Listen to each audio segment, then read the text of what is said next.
Good evening, Cyberstan. I'm Hugh Piercing with Cyberstan Civil Broadcasting. It's time for our late night update. Your attention is still mandated. I'm afraid our weather satellite is down at the moment, but local instruments show a surface temperature of just under -10, with a wind chill of an additional 6 degrees. I hope you're all staying bundled up out there. How about some news? The ongoing occupation means external communication is still spotty, but we have reliable intelligence that a counteroffensive has begun in some of our neighboring sectors. We've seen a large increase in both ship-to-ship orbital engagements and on-the-ground fighting, as it seems the Helldivers have been redirected to help break the automaton's forward momentum, and, hopefully, the blockade. The current operational details are unknown to us at this time, but my sources are optimistic that we may see rescue as soon as month's end. Provided this automaton force is of similar size to the one previously encountered, the combined armada of Helldiver and SEAF forces should have no trouble breaking through the automaton tide in order to bring a swift and permanent end to the renewed conflict. Turning our eyes back to the ground, the situation here on Cyberstan has become less than ideal. We here at the station lost contact with the SEAF command center 2 days ago now, and by and large, any audible traces of fighting here in the capital have all but ceased. A number of brave SEAF squads continue to hold vanguard position at points around and in critical planetary infrastructure.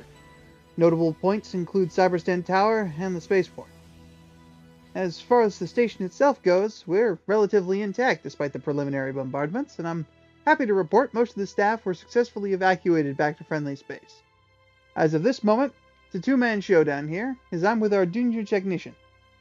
Come on over and say hi, Techie. What? I'm serious, man. Got anything you want to say to our listeners? Hello. What a charmer. Let's move things along before my friend here dies of embarrassment, shall we? Our sports section is, for obvious reasons, cancelled for the foreseeable future, but I'll be damned if I'm going to let some clanky chrome metalheads, spoil our celebration. We had a surprising number of entries into the raffle contest, and even managed to apprehend a pair of dissident infiltrators thanks to its robust security system.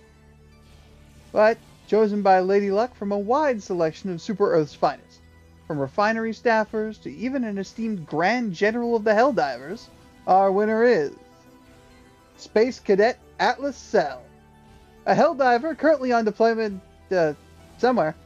It's my honor to cordially invite you down to Cyberstan Civil Broadcasting for your ceremonial dinner and a weekend stay at the control tower.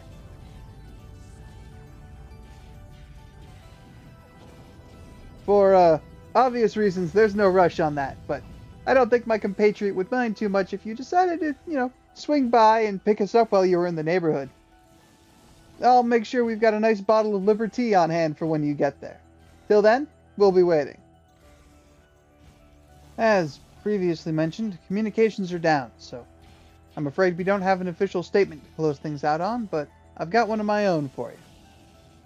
This is a line straight from me, to any and all of our fellow free citizens out there tonight. This isn't the first time the metal menace has darkened our skies. Hold firm. Stay strong.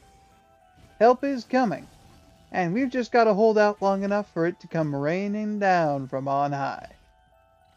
Stay safe, people. We'll talk again in the morning. But that does bring our mandated detention period to a close.